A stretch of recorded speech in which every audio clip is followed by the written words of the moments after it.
서울 동부지검 다스 수사팀도 오늘 본격적인 압수수색을 통해서 강제 수사에 돌입했습니다. 이명박 전 대통령의 형 이상은 다스 회장의 자택과 경북 경주의 다스 본사 등 모두 10여 군데를 압수수색해서 회계 자료 등을 확보했습니다. 다스 본사가 압수수색당하기는 이번이 처음입니다.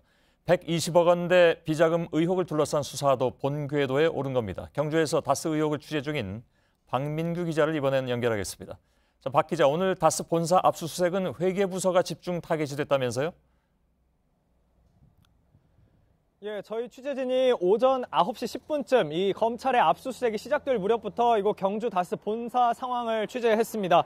동부지검 수사팀 그리고 지역검찰청의 일부 지원 인력들이 도착 즉시 사무실이 몰려있는 본관 2층으로 향했습니다. 특히 수사팀은 회사 자금에 대한 기록이 보관돼 있는 회계와 격리, 또 구매팀 등을 중점적으로 압수수색했습니다. 업무용 컴퓨터 등을 통해서 자료를 확보했을 뿐만 아니라 오후부터는 아예 다스 문서고에서 문서들을 박스째로 실어 나르기도 했는데요. 자료 양이 많다 보니까 15톤짜리 탑차까지 동원돼서 자료 운반이 이뤄졌고 이 작업이 조금 전, 10분 정도 전에 종료가 된 상황입니다. 다스 본사에 대한 강제 압수수색은 2012년 이명박 전 대통령의 내곡동 사저 의혹에 대한 특검팀 수사 이후 두 번째라고 보시면 되겠습니다. 당시에는 사저 부지 매입을 위해 들어간 일부 돈의 출처를 확인하기 위한 것이어서 수색 자체가 제한적으로 이뤄진 바 있습니다. 예. 자, 그런데 지금 수사에 들어간 지 한 보름이 넘어 있는 상황이기 때문에 압수수색이 너무 늦어진 게 아니냐. 그러니까 그 전에 다 대비한 것이 아니냐 이런 우려도 나오고 있는데 그건 어떻게 봐야 됩니까?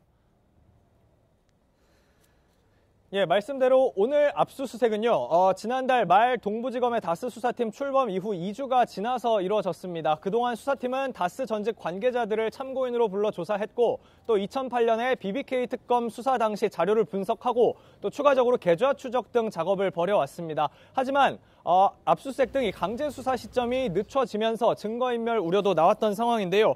검찰은 우선 이 자료를 검토하면서 압수수색의 근거가 되는 혐의를 특정하고 또 그에 앞서 공소시효 등 문제를 정리하느라고 시간이 좀 걸렸다는 입장을 보이고 있습니다. 오늘 압수수색으로 강제 수사에 착수한 만큼 검찰 수사 속도는 이제부터 빨라질 가능성이 있고요. 오늘 다스 본사와 함께 이상은 다스 회장과 김성우 전 사장 또 권모 전 전무의 자택도 검찰은 압수수색했습니다.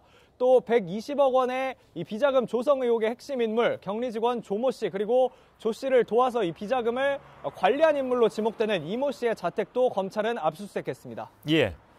자, 경주 다스 본사 쪽에 나가 있는 박민규 기자가 전해드렸습니다.